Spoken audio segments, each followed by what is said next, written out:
ఒకప్పుడు తమదైన చిత్రాలతో పాన్ ఇండియాను షేక్ చేశాయి తమిళ చిత్రాలు. 2018లోనే 2.0 దాదాపు 800 కోట్లు రాబట్టింది. అప్పటికి ఇంకా బాహుబలి 2 రిలీజ్ కాలేదు. కానీ ఇప్పుడు కోలీవుడ్ వేరు. హిట్ అయిన సినిమా, బ్లాక్ బస్టర్ అయిన సినిమా 600 కోట్ల మార్క్ దగ్గరికి వచ్చి ఆగిపోతున్నాయి. రజనీకాంత్ నటించిన జైలర్ మొదటి భాగం వసూళ్లు దాదాపు 650 కోట్లు. సూపర్ స్టార్ నటించిన మరో చిత్రం కూలీ కలెక్షన్స్ 600 కోట్లు. ఆ తర్వాత విజయ్ నటించిన లియో కలెక్షన్స్ 600 కోట్లు. Kollywood's biggest blockbuster Ponniyin Selvan 2 భాగాలు కలిపితే 800 కోట్లు. కోలీవుడ్ కు బ్లాక్ బస్టర్ వస్తే సౌత్ సైడ్ నుంచి బాగానే కలెక్షన్స్ వస్తున్నాయి. కానీ బాలీవుడ్ నుంచి పెద్దగా వసూళ్లు రావడం లేదు.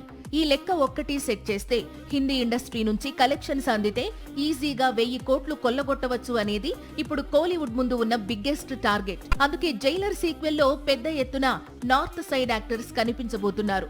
షారుఖ్ గెస్ట్ అపీరియన్స్ ఇస్తున్నాడు. మరో ముఖ్య పాత్రలో ఒకప్పటి బాలీవుడ్ సీనియర్ నటుడు మిథున్ చక్రవర్తి నటిస్తున్నాడు. అంతేకాకుండా విద్యా బాలన్ కూడా కనిపించబోతోంది. ఇక స్పెషల్ సాంగ్ ను బీటౌన్ సెన్సేషన్ నోరా ఫతేహి చేస్తోంది. అన్ని అనుకూలిస్తే జైలర్ 2 పాన్ ఇండియాకు కనెక్ట్ అయితే 2026లో కోలీవుడ్ 1000 కోట్ల సినిమాను చూస్తుంది.